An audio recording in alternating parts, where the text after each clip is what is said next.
everybody for joining us tonight. Tonight at Content Designer China, sponsored by UX Content Collective, we have a very special guest, Kyra Lee, who is a content designer at eBay and also an instructor at UX Content Collective. She's proficient in creating content for one of the e-commerce giants, and she also teaches people how to do content design and how to prove its value, which is something that I know you are interested in based on our recent survey. So without further ado, I'm going to give it up to Kyra. Thank you, Anna. And thank you for inviting me. I'm super excited to be here. Content design and content research are one of my favorite topics to talk about, and so I can go off forever. But yeah, today's topic is about proving content ROI with research. As Anna mentioned, I heard that that was one of the most popular topics that people are asking for from this group. So yeah, thank you for having me.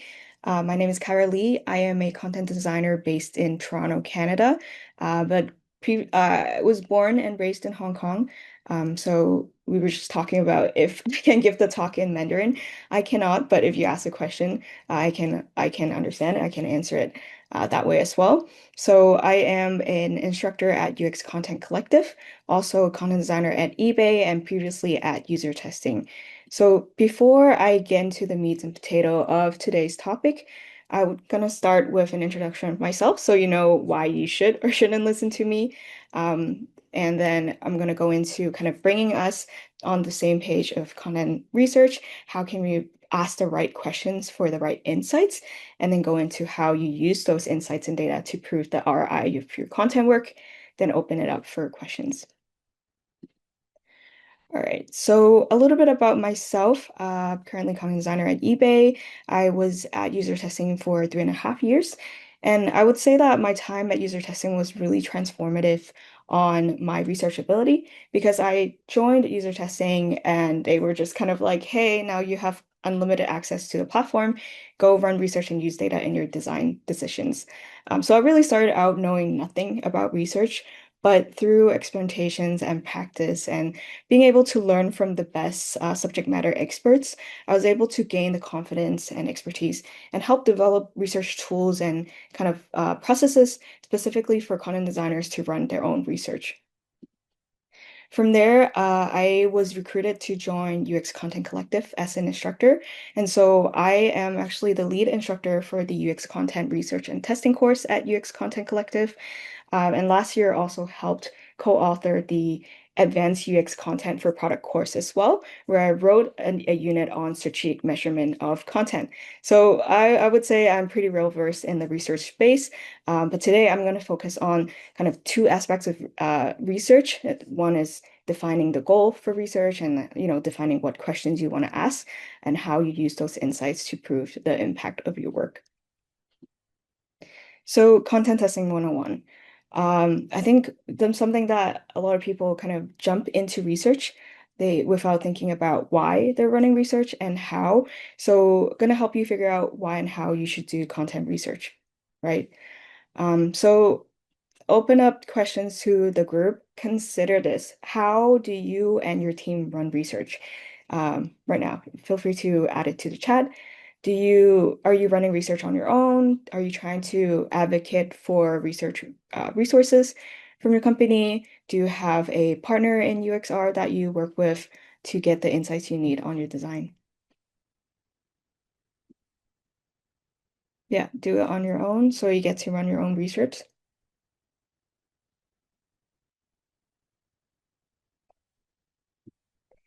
So, from like teaching about research and talking to content designers in different industry, I found that this is how most content designers get to do research. You work on designs with your design partners, and when your designs are ready for research and validation, you kind of hand it off to the researchers who help run the tests. You get the thumbs up from them. They're like, hey, the design is usable. Feel free to launch. You launch it with your product partners, and if you're lucky, you might actually get tracked metrics and product analytics, right? But how and where do you prove the ROI of what you specifically did? A lot of times your metrics are lumped in with the rest of the design and product decisions. how do you pinpoint what you contributed to for this metrics? So I think in general, proving ROI starts with you asking the right questions about content. To prove the impact of your work, you cannot just be a part of the design research. You need to be intentional with how you contribute to conversations and how your team is running research around content. When I was a kid, the first time I received my own iPhone, my own smartphone, uh, the first app I downloaded was called Unblock Me. It's a game. I don't know if you guys done it before, where essentially you need to move the orange blocks on the screen to open up the space to slide the red block out the opening. For me, that's kind of like research, right? You can't just move the blocks around mindlessly trying to hope for an opening. You think backwards and you work backwards from a goal to find out the way to unblock a problem. So there are essentially four steps of research. You define the goal, you plan the research, you run it, you analyze and synthesize the insights, and then you present it to stakeholders. So today I will be focusing on just step one and four. There are a lot of resources out there on how you can run research. So resources out there on stuff like surveys, usability tests, comprehension tests, etc. And so I wanted to help you define your goal. And then once you do, once you have the insights, how can you help unblock the right business challenge? Because running research is not the goal. If it is, then you're just checking a checkbox and you won't get the insights that you need for proving your impact. So there's a really famous problem-solving algorithm or framework from the American theoretical physicist Richard Feynman. There are three steps to solving complex problem. Step one is to write down the problem. Steps two is to think really, really hard. And then the step three is to write down the solution. I love to bring this up because it's kind of funny, it's silly, people like laugh about it. It seems ridiculous to simplify solving complex, ambiguous problems into simple steps like this. But the reality is you're actually 42% more likely to achieve a goal if you write it down. And that's because it forces you to think about why you're solving a problem, right? If you read between the lines, each step actually contains a lot of hidden work. To write down the problem, you first need to know, gather the right information to know you're solving the right problem and that you're framing it correctly. Step two is not just thinking. It involves research, experimentation, iteration to find the right insights. And before you can confidently write down the solution, you actually need to validate it through research and testing. So no matter how great of a content designer or a physicist you are, you can't just think really, really hard and get to the right solution. And defining a goal allows you to actually reflect on what you're solving, understand what you actually need, which helps you wayfind as well. And that brings you to figuring out, understanding why you're running research, which is defining the objective of your research, the purpose of it. So this is a simple template. If you think about it, we want to understand how users think about, make decisions on, interact with, react to X, your subject of research, to create, improve Y, your product, website, app, service, etc. So an example is we want to understand how users interact with our current help center content to improve the self-assistance experience. And this is applicable for many situations. So yeah, this is going to help you define the purpose of your research. And throughout this presentation, I'm going to have a lot of resources embedded as well. And I'll share the presentation with Anna and Arno, who's going to share it out with you guys as well. And then we move on to defining the right research questions. So research objective is the purpose of the research, and questions are how and what gets you the answers. Good research questions are specific, they're actionable, and they're practical. What that means is you should be able to answer the questions using what you have access to.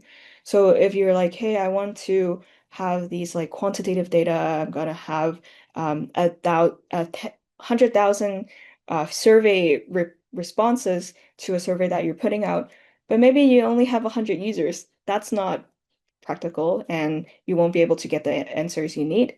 And you should be able to get the answer that gives you the confidence to make decisions. So for poorly formulated questions won't lead to useful answers, right? And I'll show you what a good and bad example of research questions and objectives are. But consider this scenario throughout this presentation. So you're working on a product, a new product. You found that a lot of users actually dropping off midway when they're onboarding, especially when you ask them to set up integrations. You have support tickets data showing that there are a lot of confusions around what the integrations are and why it matters that they sign up. A bad example of research goal and questions are these. So this is something that I see a lot from my students. When they start running research, they have a really vague goal and they have vague questions. A bad user goal is if you say, hey, we want to find out what users think about our onboarding.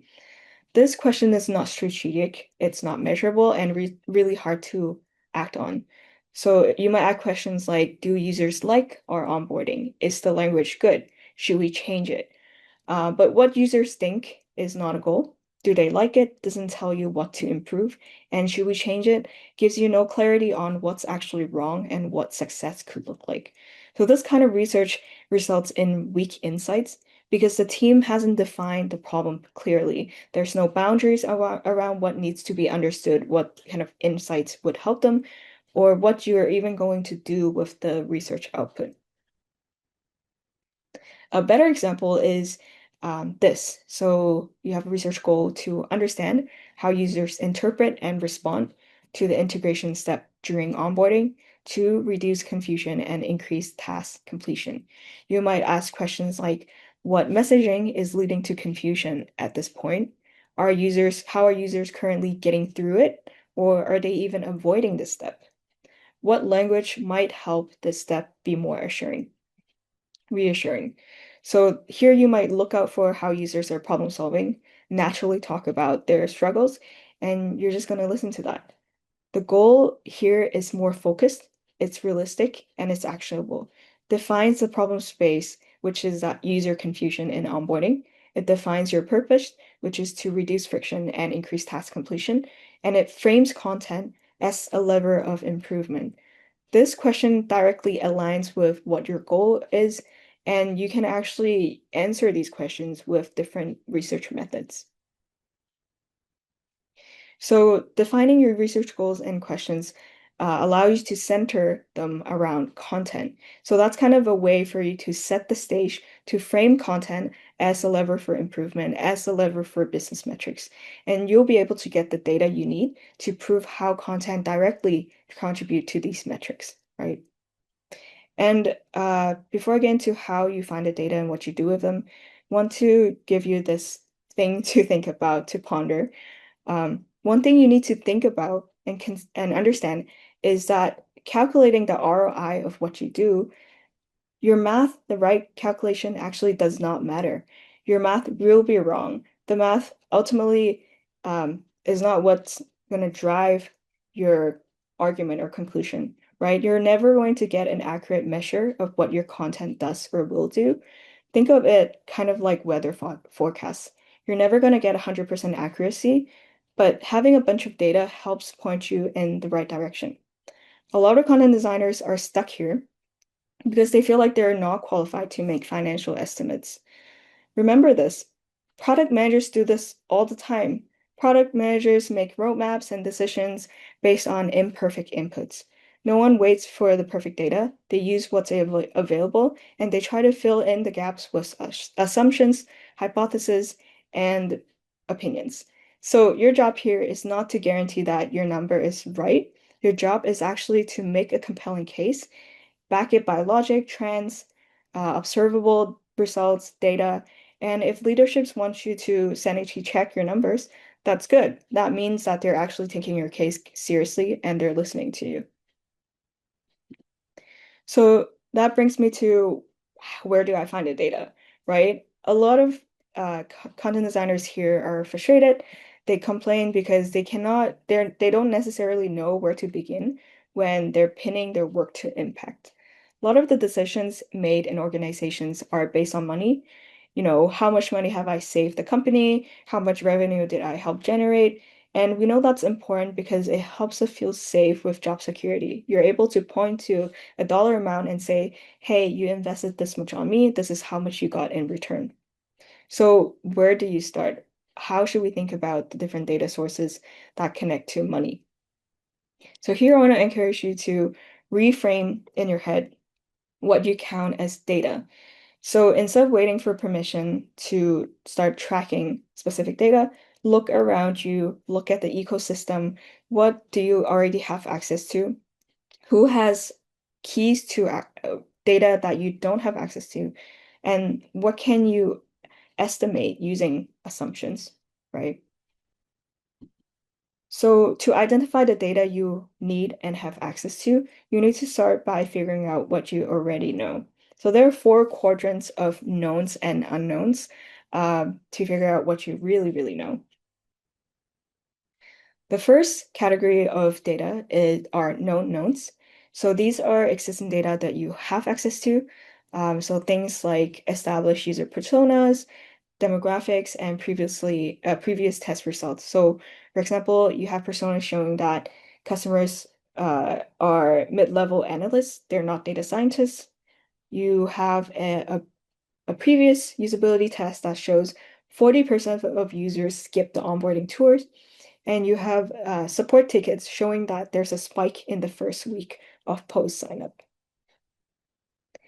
Then you can figure out your known unknowns. So these are data points that you need that you know are missing, like if users are aware of existing resources. And these are things that you conduct additional research for, the reason for your research. Do people understand the value of setting up integrations when they onboard? Which onboarding messages are ignored or acted upon? What kind of help content do people expect when they're setting up? And then there are unknown knowns. So these are existing data that's actually hidden in organization.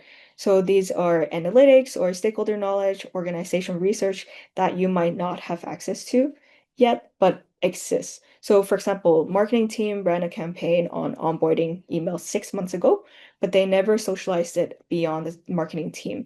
If you ask them, they'll give it to you, right? But you didn't know that it existed. These could be product analytics showing drop off by device type, but your team hasn't looked at it in months, but the data is there. And then finally, there's unknown unknowns. So these are things like unexpected findings. When you run research, something unexpected that comes up, like usability barriers or frustrations, and these come up naturally, so you don't really have to worry about it during the collect phase. So these are things like, oh, we didn't know that people assume analytics means charts, and they didn't know that setup is required, or you didn't know that users would think the onboarding model is an ad and they immediately close it. Maybe visually it looks like a promotion, right? And these are things that comes up naturally. And once you have a list of data that you need or have, you can start planning research to bridge those gaps. But by mapping out the information that you have, you can start creating a research plan that focus on reducing ambiguity instead of just adding insights without a direction. And it's going to help prove or disprove your hypothesis. So these are the types of research data that you might have around you. You might have post-onboarding survey feedback on clarity and effectiveness of the content, knowledge-based article traffic before and after the launch of an in-app education that you created. Maybe you figure out the engineering and support tickets costs for bad UX and content. You have the cost per ticket before and after your content improvement. You have research insights and data showing the shortcomings of current experience, and then you compare that to the validation research results after you've improved the content. So these are all metrics that you can use to pinpoint to how you specifically contributed to metrics. And once you have a list of data that you have or need, you can start extracting relevant insights and make the plans to fill the gaps. My time at user testing taught me that insights are not one-dimensional. So you cannot just rely on one data source, like one CSAT score or transcript summary from one interview. You actually need different data from different sources because they all help paint a picture. So a lot of research tools out there already have AI built in for insights extraction, like user testing, Maze, Dovetail. But if you don't have access to those, a really helpful tool I like is Notebook LM. So you can feed it all the different sources of metrics, different types of metrics, and ask a question and help summarize it based on the question that you have. So now that I have my insights, now what, right? Quantifying the before and after state of content performance is going to help you build a compelling case to leadership. Like I said before, if you're able to track support tickets volume before and after your content changes, the engineering costs before and after your in-app education costs, um, you can start calculating the time you saved for your team by maybe creating like a consistent content patterns so then you can avoid rework. You can start doing the math and you can say every $1 spent on content design in this initiative returned $4 in revenue growth, something like that. And you might think content design or content may not always seem like a direct revenue driver, but content itself actually influences a lot of metrics that matter the most. So stuff like retention and conversion efficiency, if you can connect those dots using data and present that, it helps elevate your value strategically. Again, pinpointing ROI doesn't require perfect data. It requires you to be fluent in understanding how your work impacts systems. It requires you to be confident in your hypothesis and a willingness to frame content in the terms that business already use and care about. And when you do it consistently, you shift content from a strategic function to a strategic from a support function to a strategic lever of growth. So before we get into Q&A, I want to leave you with some tips for how to present your findings. So first, know your audience. Understand why your research findings are important for your audience and adjust your messaging based on what they care about. If you know that you're presenting to UX leadership, you might focus on usability scores before and after. If you are presenting to, business leadership, you might focus on the metrics itself and then create a clear narrative from there. Instead of jumping straight into outcome, make sure that you set the stage. Tell them, the context, the problem, why you're solving for this, and your proposed solution. Use visuals like charts, images, clips of user feedback, quotes to make it more engaging and digestible instead of just jumping straight into the metrics. Highlight the key takeaway to answer the so what for your stakeholders and focus on the business impacts.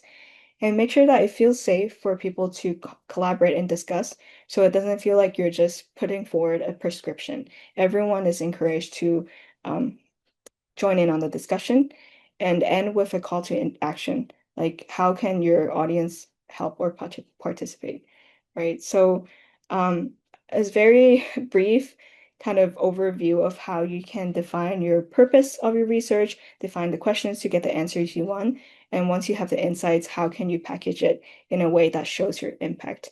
Obviously, this is not exhaustive. It's only 20, 30 minutes on the topic of research. But yeah, happy to answer any questions you have, and we'll share the deck with you afterwards where it's going to link out to all the resources that might help as well. So yeah, thank you. Thank you so much. Yeah, I Thank think you I very think we have much. a couple of questions, but please, folks, feel free to jump in. We will still monitor Yes. the group chat. Yeah, and definitely, I think it's such an important conversation to have about how might we make it clearer for our partners and our product teams how content makes a difference. So yeah, thank you so much for sharing. Yeah, thank you. And I see some questions in the chat, so yeah, happy to read them Yeah. out and answer as well. So from Anna, what are Mm. some good strategies for collecting insights from other teams in a systemic way? Um, That's a really good question. I think, as I mentioned, there are a lot of hidden data. I mean, a lot of companies Mm, are drowning in data, actually. It's like how you make sense of those and how you get access to those that's important. I think in a systematic way, the most important thing is to build the right relationships, build mm, allyships with people that you work with. So, when you want to get like product analytics regularly, maybe you talk to data scientists, talk to product managers to kind of build that process or build that culture of just mm, sharing of data. So mm, then you get those data inputs regularly. Um, there are insights from, for example, marketing that could help when it comes to creating onboarding content or product content itself. So you have to just continue building those relationships with cross-functional partners who are going to help advocate for sharing those data with you as well. Uh, mm, and then it feels harder, I think, for content design to quantify their mm, impact than product or engineering impact because we don't necessarily own the products that track analytics, right? We mm, don't really own the platforms or the data mm, metrics or yeah, dashboards that show us, usability score went up or mm, conversion went up and stuff like that. But again, it really comes down to building those relationships and knowing who to ask. You can't just do great content design. Like you need to know who to talk to get mm, those numbers. So I think it's the most impactful thing you can do again is like reframe how you think about data and reframe how you think about yourself when it comes to influencers of those metrics as well. mm, In terms of tips for arranging presentations when partners might be too busy to join formal meetings, so there are a lot of tools out there for async presentations. So like Loom, for example, or even Zoom, you can present your deck or your data and just record it and send it out. You can create TLDR, a summary of like metrics, where mm, people can just really quickly get an overview of how you created impacts. I think again that it comes down to building this culture, right? Like so talking to your manager or your leaders and ask them to help with advocating for content design, especially if you work in a bigger company. I think a lot of those culture has to be top down. If you're in a smaller company, I would say just schedule those meetings and ask people to prioritize. And also make sure that you're talking to, designers and product managers as well. Just have them partner up with you so then they can, yeah, and help them understand that, if you present yourself and present how your work has impacted the metrics, that's going to help them look good too. So get those partners in the room so it's not just you against everyone. mm. Very good point. If you could give a piece of feedback for content designers struggling to prove their value, I think that's it. Like reframing and just I know it's hard to and a lot of us might struggle from imposter syndromes, thinking that you're not technical enough, you're not kind of data driven enough. Just Mm, rethink about, your role, especially in the age of AI, how you can tie your impact to metrics. Instead of just, I mm, wrote this and that content, how are those decisions impacting the metrics? What do you think is the biggest mistake that teams make when writing user surveys? Do you have any tips to avoid them? Um, I guess like surveys in terms of asynchronous feedback gathering, right? Something that I struggled with when I first started out is I kind of know what kind of data I wanted to hear from users. mm, And I thought, hey, if my frame my question this way, I'm gonna get the answers I want. And that kind of translated my biases to the users. And I asked a lot of leading questions, and things like that. In the research world, we call it massaging the data or mm, leading questions. And I think that's my biggest tip is to, uh, you know, unfortunately, like educate yourself on how to run research properly. So there are a lot of courses out there, resources out there, or just talk to your UX research partners as well. You can also lean on AI. So, ChatGPT, your LLMs like ChatGPT, Claude, they're really good at providing ways to write answers that are not leading as well. Um, what would be your go-to strategy to prove value for long-term content projects like localization for multiple markets, content system, info architecture? So yeah, that I think that again goes back to building the relationship with your cross-functional partners. A lot of times your companies are consistently like tracking metrics for your product, your platform. And if you're able to kind of point to the before and after of like a big migration or a big localization, that would be really helpful. At the same time, most companies when they do these big projects, long-term projects, the content designers are not the only ones involved, right? You have like a technical PM maybe to help you implement those. So you can talk to engineers maybe before you set up a content management system.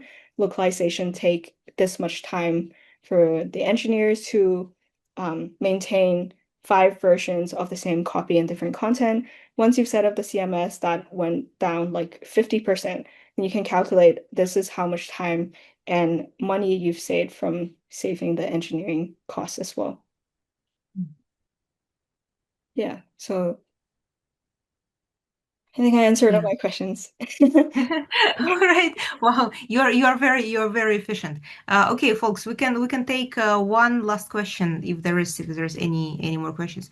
I think what you said about building relationship is really important. But like I think here in China, we often find ourselves in the situation where content might be an afterthought, and people are just slammed in meetings from like morning till night. And sometimes it's just very hard to be intentional about those relationships, when you just have so much going on daily. And yeah, I'm constantly reminding myself that it's so important to be intentional about these meetings, to schedule this meeting, to have regular sync-ups with your key stakeholders and the teams that you work with. Yeah, for sure. And Bridget has another question about working with partners to define metrics ahead of time. So I think that comes down to being intentional with how you partner with cross-functional partners. So a lot of times I see my students, they go into research planning like, oh yeah, I did the content, and then they just kind of sit back and Mm-hmm. let researchers or designers define the research questions. But if you're able to say like, hey, I want to understand how users are uh, reading and understanding the content before and after I've made the changes, that's going to help you get the metrics you want, right? So, when you sit in on those meetings or when you're defining the research plan, just make sure that you think about what kind of data ultimately would help you build a case and then work backwards from there. Mm-hmm. I think the way you talk about your students, and I understand that it might be a little bit biased selection because people who come to your course are people who already, uh, either interested in learning more about research or kind of understanding that they lack that skill, so they want to take your course to improve their understanding. But how would you evaluate, I'd say, an average level of user research and let's say like data-driven approaches to content design among your students or among the folks that you know in North America? Yeah, I would say that's a good point. I would say that most content designers I work with, especially if they work in a bigger company, they don't Mm, actually get to run research themselves. mm, And so they don't see the need to maybe learn about running content research because they can just mm, hand it off to researchers. mm, The people who come to the course at User UX Content Collective are either interested in the topic or they are asked to run research themselves, right? mm, And so even if you don't get to run your research, you're just maybe a little bit more passive as an observer mm, or contributor to test plans. I think understanding how research is run is going to help you work with others as well. mm, So again, like being intentional about the questions that you ask, how you ask the researchers to ask questions, because a lot of times actually UX researchers don't know how to run good content research as well. A lot of times they just ask like, "Hey, do you understand this? What would be better? Like, do you need a tooltip?" And that's not going to be helpful. A lot of times it's observation, how people react to it, and so it's like you having that mindset while observing how people, you know, uh, react to your content or answer questions in interviews. It's like passive kind of Mm, cataloging of how people like talk about their processes and stuff like that. So it's really like kind of before and after of like open your eyes to content mm. research is really important. And the fact that you guys are here listening to me, it's already a step ahead of a lot of the content designers or researchers out there. So Oh my God. Definitely. Very happy to hear it and very happy to learn from you. I think you make a fantastic point about how many researchers don't really know how to ask about content or how to deal with content-related questions. And as a person who had to manage two teams at the same time, one fully user research team and one, I'd say, content designers turned user researchers, I noticed that the folks from user research team, they sometimes struggle to come up with questions that are easy to read. They mhm. are very good from the scientific perspective, they are unbiased. They are, they're using super neutral language, but they're just hard to understand for regular folks who are going to be, answering this question maybe in the middle of their busy day. Yeah, So that's definitely something that I think we can help researchers with as well. Make yeah, make the surveys, make the questions more accessible. And yeah, also something that you made me think of is how we ask questions about the clarity of content, right? yeah, Because one example that I can come up with based on my own experiences when we were trying different ways to show discount or show accumulated discounts yeah, on a product detail page. And instead of asking like, do you understand this discount? We were like, okay, look at this page and tell us how much would you pay for the final as a final price. yeah, So we asked people to do their own calculations instead of like yeah, guiding them.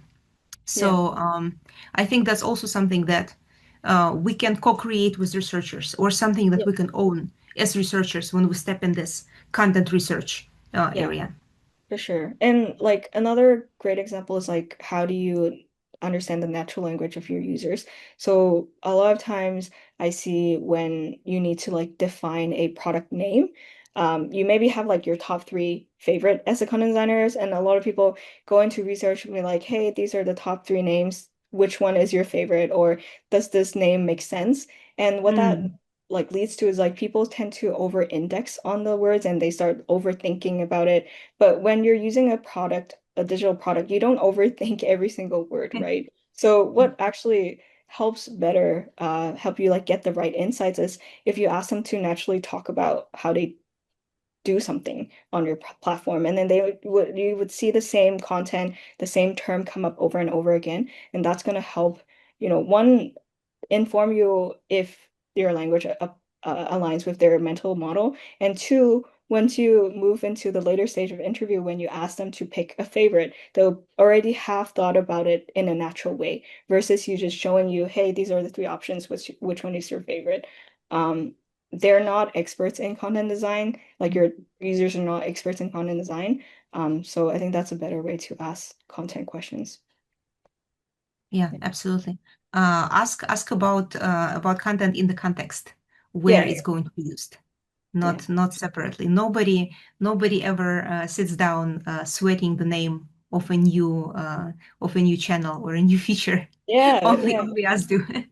Yeah, or, early on in my time of running research, like a lot of times I ask stuff like, hey, go read this tooltip, and then they read it. It's like, is it helpful? They're sure. I mean, it's more information. Or you like show them the content and ask, what can make it more clear? They're like, maybe a tooltip. But then when you actually test with a tooltip, they don't go to the tooltip.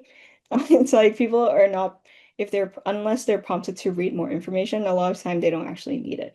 And Mm, so, a lot of times over asking questions specifically about content lead to them over-indexing on it. So yeah. mm. Yeah, and I think it's going to be easier to do this kind of research in real environment as we progress with tools that allow for rapid prototyping, right? And creating really clickable interactive prototypes. Yeah, for sure. Okay. Thank you so much. I All think right. we took enough time with questions. Thank you everybody for your questions, and thank you so much for Kyra. Again, if you want to learn more, if you want to get a solid grasp of user research applied to content design, and as Kyra mentioned, be ahead of most of the content designers, please join her courses, and please reach out to us for a discount code, okay? Because we have those.